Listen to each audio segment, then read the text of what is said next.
Hello everyone, I am नवीन कुमार और यहाँ पर एक कंपनी जो कि स्टॉक मार्केट से पैसे उठाने वाली है। कंपनी का नाम है Indo gulf crop science limited. Company का जो आईपीओ है 26 से 30 जून के बीच में खुलने वाला है। 111 का इन्होंने कट ऑफ प्राइस सेट किया है। 200 करोड़ रुपए टोटल उठाना चाह रहे हैं, जिसमें से 160 कंपनी के पास में जा रहे हैं और बाकी 40 करोड़ रुपए कंपनी के प्रमोटर्स भी यहाँ पर अपना स्टेक बेचते हुए नजर आ रहे हैं। कंपनी करती क्या है, तो कंपनी इंसेक्टिसाइड्स, न्यूट्रिएंट्स, पौधों के अंदर में जो कि फसलों में पौधों में जो कि कीटनाशकों से बचाने के लिए जो दवाइयाँ होती हैं या फिर उनको न्यूट्रिएंट्स देने के लिए पौधों के लिए दवाइयाँ होती हैं, वो दोनों चीज़ें बनाती है। तो इंडिया के बाहर दोनों ही जगह पर आज के दिन बेचती है। एंड इनका जो मालिकाना हक था, जो प्रमोटर लोग हैं जिनके पास में ये कंपनी का मालिकाना हक था, उनके पास 97% मालिकाना कंपनी में था। बिफोर आईपीओ आफ्टर आईपीओ 70% रह जाने वाला है। नेक्स्ट यहाँ पर देखने को मिल रहा है कंपनी जो पैसे उठा रही है उनका क्या करने वाली है एंड ऑल दैट। उसके लिए हम चलते हैं सीधा कंपनी की आरएचपी के अंदर में। तो यहाँ पर देखने को मिल रहा है कि लगभग 65 करोड़ रुपए तो कंपनी खर्च करने वाली है वर्किंग कैपिटल के अंदर में, जो कि कंपनी का जो काम चल रहा है वहाँ पर जैसे छोटा मोटा जो शॉर्ट टर्म लोन है उसको चुकाएगी, दवाएं वगैरह खरीदना है उसमें पैसा खर्च करने वाली। बाकी 34 करोड़ रुपए से कंपनी अपना लोन कम करने वाली है।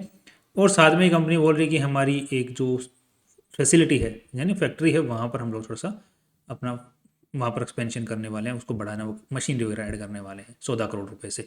सो बेसिक रीजंस हैं, ठीक है, कंपनी को प्रॉफिटेबिलिटी को फ्यूचर के अंदर में ठीक ठाक आगे बढ़ा सकते हैं। अब यहाँ पे देखने को मिल रहा है कि कंपनी की प्रॉफिटेबिलिटी जो कि अगर इतना ही रेवेन्यू इतना ही नेट प्रॉफिट जनरेट करती रहे तो 34 करोड़ का अगर नेट जो लोन है वो चुका देगी तो कंपनी का लगभग 3 करोड़ रुपए के आसपास से नेट प्रॉफिट बढ़ जाएगा। तो उसको हम लोग अकाउंट में लेके ही कंपनी का पी और पीबी रेशियो निकाल के उसको कंपेयर करने वाले हैं। नेक्स्ट यहाँ पर देखने वाले हैं कि यहाँ पर जो कंपनी को आज के दिन चलाने उनका नाम है ओम प्रकाश अग्रवाल। इनके पास में ठीक ठाक मालिकाना हक है। बाकी संजय अग्रवाल भी इस कंपनी को चला रहे हैं। कंपनी में कोई केस वेस कुछ खास यहाँ पर देखने को नहीं मिल रहे हैं। यस, टैक्स से रिलेटेड जरूर यहाँ पर लाइबिलिटी है जो कि 22 करोड़ रुपए तक का नुकसान कंपनी को हो सकता है। That's use. नेक्स्ट यहाँ पर देखने को मिल रहा है कि कंपनी का जो ऑफिस वगैरह है, जो कंपनी की जो शुरुआत है, सॉरी, वो शुरुआत 93 के अंदर में हो गई थी। उसके बाद में अभी तक यहाँ तक चलते हुए आ रही है और ये सारे माइलस्टोन्स इन्होंने टाइम टाइम पर टच किए हैं। दैट मीन्स कब इन्होंने क्या काम शुरू किया and all that. Company 2 subsidiaries हैं आज के दिन एंड दोनों ही ऑपरेशनल हैं, अच्छा काम कर रही हैं। होल्डिंग कंपनी कोई है नहीं और जॉइंट वेंचर्स वगैरह कुछ भी और नहीं है। ओम प्रकाश अग्रवाल जी के बारे में आप और इन्फॉर्मेशन यहाँ पर पढ़ सकते हैं। ये chairman and whole time director हैं और दूसरे संजय अग्रवाल जी की यहाँ पर जो मैनेजिंग डायरेक्टर है इस कंपनी को, वो उनके बारे में आप इन्फॉर्मेशन यहाँ पर पढ़ सकते हैं। It's fine. दोनों के बारे में एक्सपीरियंस जो है ठीक ठाक, दोनों के पास अच्छा खासा एक्सपीरियंस है। 30-35 साल तक का एक्सपीरियंस इनके पास देखने को मिल रहा है एंड यहाँ पर ये 25 लाख रुपए महीना सैलरी भी उठा रहे हैं दोनों ही। नेक्स्ट यहाँ पर जो कंपनी प्रॉपर्टीज जितनी भी यूज़ करती है मैन्युफैक्चरिंग के लिए, वो फैसिलिटीज सारी की सारी लीज पर है। There is nothing, no property that company owns itself.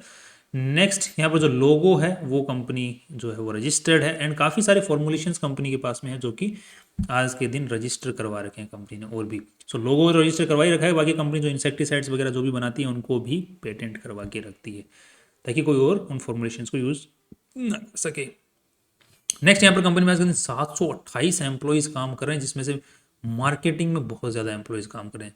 Maximum सबसे ज़्यादा एम्प्लॉयज़ मार्केटिंग में कंपनी के काम करें, दूसरे प्रोडक्शन के अंदर में सबसे ज़्यादा एम्प्लॉयज़ काम करें। तो कंपनी का मेनली जो है काम मार्केटिंग का है। सो यूजुअली क्या होता है इन चीज़ों के अंदर में रेवेन्यू जो होता है, नेट प्रॉफिट ज़्यादा होता है, मतलब ग्रोस मार्जिन बहुत ज़्यादा होता है। जिस पर्टिकुलर सेगमेंट में कंपनी काम कर रही है ग्रोस मार्जिन बहुत ज़्यादा होता है। नेक्स्ट यहाँ पर कंपनी के टॉप 10 कस्टमर से कंपनी का ठीक ठाक यहाँ पर रेवेन्यू देखने को मिल रहा है। परसेंटेज अगर देखा जाए तो टॉप 10 कस्टमर से 20% का नेट रेवेन्यू कंपनी निकाल ले पा रही है। रेवेन्यू की बात करूँ, नेट प्रॉफिट्स की बात नहीं कर रहा हूँ। नेक्स्ट यहाँ पर कंपनी जो इतना भी जो माल बनाती है, प्रोडक्ट बनाती है, उसमें से काफ़ी ज़्यादा ऐसे मिनरल्स जो केमिकल्स हैं वो कंपनी को इम्पोर्ट भी करने पड़ते हैं। सो 60% 63% के आसपास में कंपनी डोमेस्टिक परचेज करती है और बाकी इंपोर्ट करवाती है माल। यहाँ पर जो मैन्युफैक्चरिंग फैसिलिटीज़ कंपनी के पास में है उनकी टोटल मैन्युफैक्चरिंग कैपेसिटी के 49% पे आज के दिन काम कर रही है। तो कंपनी ऑलरेडी जो कंपनी के पास में कैपेसिटी अच्छी खासी आज के दिन भी पड़ी हुई है। सो इन नियर टर्म्स कंपनी को एक्सपेंशन की ज़रूरत नहीं पड़ने वाली है। ये आप मैन्युफैक्चरिंग फैसिलिटीज़ जो इनकी हैं उनकी आप फोटोज़ वगैरह देख सकते हैं। नेक्स्ट यहाँ पर देखने को मिल रहा है कंपनी की जो सेल हो रही है, रेवेन्यू जो आ रहा है वो मेनली इंडिया से ही आ रहा है और इंडिया के बाहर से 10% के आसपास में आ रहा है, जो कि डिक्रीजिंग ऑर्डर है। इंडिया के बाहर से आने वाला रेवेन्यू में डिक्रीज देखने को यहाँ पर मिल रहा है लेटेस्ट ईयर्स के अंदर में। So that's kind of again negative over here. And next यहाँ पर देख लेते हैं कि कंपनी की जो आज के दिन इंडिया में जो माल बिक रहा है उसको कौन कौन से स्टेट्स में सबसे ज़्यादा बिक रहा है। तो इन सारे ऑल ओवर इंडिया देखा जाए तो इनका ठीक ठाक जो है अप्रोच देखने को मिल रही है। सबसे ज़्यादा जो इनके पास में जो रजिस्ट्रेशन हैं, जो इन प्रोडक्ट रजिस्ट्रेशन भी करवाते हैं अपना प्रोडक्ट का, तो इनके पास में 882 प्रोडक्ट्स के रजिस्ट्रेशन, जिनमें से मैन्युफैक्चर करती है सिर्फ 979 रजिस्ट्रेशन है, जिनमें से 285 ही अभी आज के दिन मैन्युफैक्चर कर रही है। सो अच्छा खासा इनके पास में पोर्टफोलियो भी पड़ा हुआ है। अब रेवेन्यू वाइज देखा जाए तो कंपनी की सबसे ज़्यादा जो चीज़ बिक रही है वो इंसेक्टिसाइड्स वगैरह बिक रहे हैं। सो बाकी न्यूट्रिएंट्स मतलब जो किसान वगैरह हैं वो सब अपनी फसलों को बचाने के लिए जो दवाइयाँ हैं वो इनसे खरीद रहे हैं। बाकी न्यूट्रिशंस वाली जो चीज़ें हैं वो यहाँ से नहीं खरीद रहे हैं, क्योंकि इंडिया के अंदर में मेनली इनका माल बिक रहा है। और इंडियन जो पब्लिक है या फिर जो अपने किसान लोग हैं वो सिर्फ फसलों को बचाने के लिए कीटनाशकों को ज़्यादा यूज़ करते हैं, बाकी गोबर की खाद देते हैं। तो वही ज़्यादा यहाँ पर, और इंडियन गवर्नमेंट जो है, सेंट्रल गवर्नमेंट है, वो भी गोबर की खाद को ही प्रमोट करती जा रही है। तो इस चीज़ों की जो है डिमांड धीरे धीरे कम हो रही है। इसलिए क्रॉप प्रोटेक्शन तो खाद से होती नहीं है, उसके लिए तो केमिकल चाहिए, बिकॉज आपने जो अल्टीमेटली जो बीज यूज़ किया है वो बीज खुद अपने आप में हाइब्रिड है, तो उसके प्रोटेक्शन तो चाहिए, राइट। तो क्रॉप प्रोटेक्शन के लिए इनका यूजुअली जो इस सेगमेंट में जितनी भी कंपनियां काम कर रही हैं उनका सबसे ज़्यादा रेवेन्यू क्रॉप प्रोटेक्शन से ही आ रहा है, इंसेक्टिसाइड्स वगैरह से। और ये जो पर्टिकुलरली इंसेक्टिसाइड्स हैं ये इनकी सबसे मेनली जो है ज़्यादा बिक रहे हैं, राइट।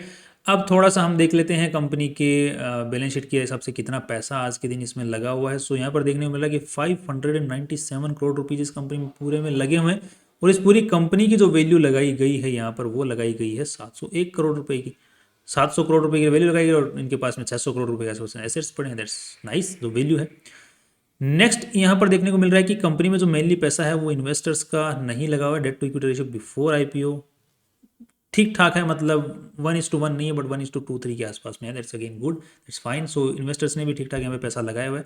बाकी इनके पास में उधारी का भी पैसा अच्छा खासा, दैट्स यहाँ पे देख रहे हैं। Current liability is over here 175 crore की, और 30 करोड़ रुपए की इनके पास में बोरोइंग है लॉन्ग टर्म के हिसाब से। तो कंपनी बोलेगी हम इसको चुकाने वाले हैं, तो वो इसी की बात कर रही है। दूसरी कंपनी बोले हम वर्किंग कैपिटल में पैसा लगाने वाले हैं, तो वो इसको चुकाने की बात कर रही है। सो दोनों ही तरफ से कंपनी अपना लोन चुकाने वाली है अच्छा खासा तरीका इस आईपीओ के पैसों से, क्योंकि बाकी तो फैक्ट्री पड़ी है, कैपेसिटी भी ठीक ठाक पड़ी हुई है, तो एक्सपेंशन की जरूरत नहीं है और माल ठीक ठाक बिक रहा है। ज़्यादा यहाँ पे इस पर्टिकुलर सेगमेंट के अंदर में ग्रोथ देखने को नहीं मिलेगा। अब यहाँ पर देखते हैं तो रेवेन्यू के अंदर में कुछ ग्रोथ नहीं है। यहाँ पे 487 2022 में, फिर 2023 के अंदर में 594, फिर अगेन 552, बिकॉज इस पर्टिकुलर सेक्टर को, जो केमिकल वाला जो सेक्टर है, जो फसलों को केमिकली ट्रीट करते हैं, उसके लिए सेंट्रल जो गवर्नमेंट है वो इतना बेनिफिट नहीं दे रही है इनको। सेंट्रल गवर्नमेंट बेनिफिट दे रही है खाद को, जो ऑर्गेनिक है, ऑर्गेनिक को ज़्यादा सेंट्रल गवर्नमेंट प्रमोट कर रही है, और बहुत भयंकर प्रमोट कर रही है। बिकॉज आने वाले बहुत सारे स्टडीज़ ऐसी हुई हैं जिनके अंदर में जो पर्टिकुलर टाइप की जो कंपनियां हैं उनको सेंट्रल जो स्टडीज़ हुई हैं उनमें देखा गया है कि फसल का जितना ऑर्गेनिक नेचर में रहे वो उतनी ही हेल्पफुल या फ़ायदेमंद रहती है इंसान के लिए। तो इसलिए जो सेंट्रल गवर्नमेंट है वो ऑर्गेनिक के ज़्यादा फेवर में है।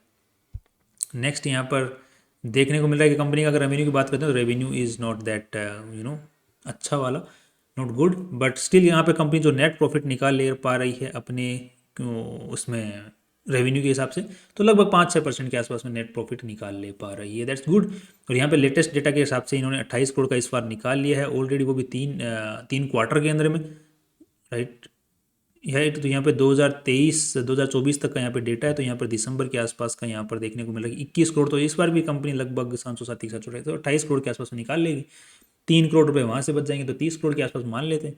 सो 30 करोड़ के हिसाब से हम पीई और पीबी रेशियो निकालने की कोशिश करेंगे। सो कैश फ्लो की अगर बात करते हैं कंपनी का, तो cash flow is not that great, but it's fine, it's okay, right, it's not that of kind of negative. अब थोड़ा सा अगर हम पी और पी रेशियो निकाल लेते हैं तो 30 के हिसाब से निकालनी पड़ेगी, 30 के हिसाब से 20, 23 के आसपास का आता है, 23-24, तो 23-24 का पी रेशियो अगर हम लोग कंपेयर करते हैं यहाँ पे, तो एरिज एग्रो का है 12 का, एंड इस कंपनी का है 507 का। चल करो इसका तो नहीं हम लोग कैलकुलेट करने वाले हैं, इसका है 33 का, इसका है 10 का, और इनका है 27 का।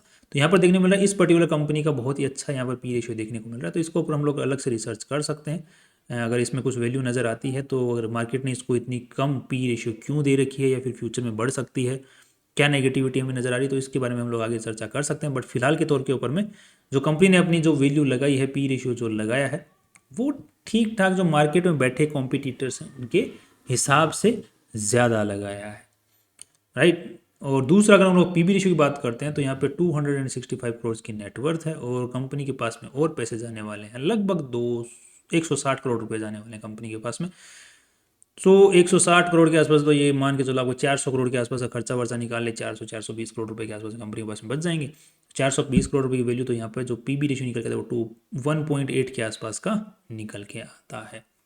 तो 1.7 1.8, so it is again compare, अगर कंपेयर करते हैं इनको तो 1.3 1.3 0.78 0.97, इसका है 2.47। सो बेसिकली देखा जाए तो कंपनी ने जो वैल्यू लगाई है वो थोड़ी सी हायर लेवल में ही लगाने की कोशिश की है। इन्वेस्टर्स के लिए कुछ ज़्यादा जूस यहाँ पर छोड़ा नहीं है। साथ में हम लोग एक बार लास्ट में देख लेते हैं जीएमपी मार्केट को कैसी हवा दे रहा है, स्टील मार्केट कैसी हवा इसको मिल रही है। तो यहाँ पे 10% का यहाँ पे देखने को मिल रहा है, but still comparing by comparatively अगर देखा जाए तो इस पर्टिकुलर पूरा सेक्टर उठेगा अगर, तो इस कंपनी को भी फायदा उठेगा। तो फिर वो जो ऑलरेडी लिस्टेड कंपनी है उनको अभी फायदा देखने को मिल सकता है। अगर आप लोग चाहते हैं कि इस बेस्ट एग्रो लाइफ में अगर वैल्यू होती है तो इस पर वीडियो बनाया जाए तो आप प्लीज़ कमेंट कर सकते हैं, राइट। तो अब फाइनल व्यू जो मेरा बन रहा है वो इसके लिए लॉन्ग टर्म के हिसाब से तो ठीक है, बट वो जो रिस्क है, वो जो गवर्नमेंट वाले रिस्क हैं या फिर जो पर्टिकुलरली रिस्क है कंपनी का रेवेन्यू वगैरह घट रहा है एंड ऑल दैट, वो थोड़े रिस्क यहाँ पर बने हुए हैं। एंड वैल्यू थोड़ी ज़्यादा लगाई है वो भी रिस्क है। तो लॉन्ग शॉर्ट टर्म के हिसाब से I am not hopeful, and long term के हिसाब से अगर आने वाले टाइम में थोड़ी सस्ती मिल सकती है। बाकी लिस्टिंग गेन की यहाँ पे ज़्यादा उम्मीदें मुझे कम ही है। बाकी अगर आपको जीएमपी मोर देन 20% देखने को मिलती है तो आप सिर्फ लिस्टिंग गेन के लिए अप्लाई कर सकते हैं, दैट्स ऑल। बाकी आप कोई भी अपना फाइनल डिसीजन बनाना है उससे पहले अपने फाइनेंशियल एडवाइजर से पूछ के ही अपना फाइनल डिसीजन बनाएं, that's all. See you tomorrow.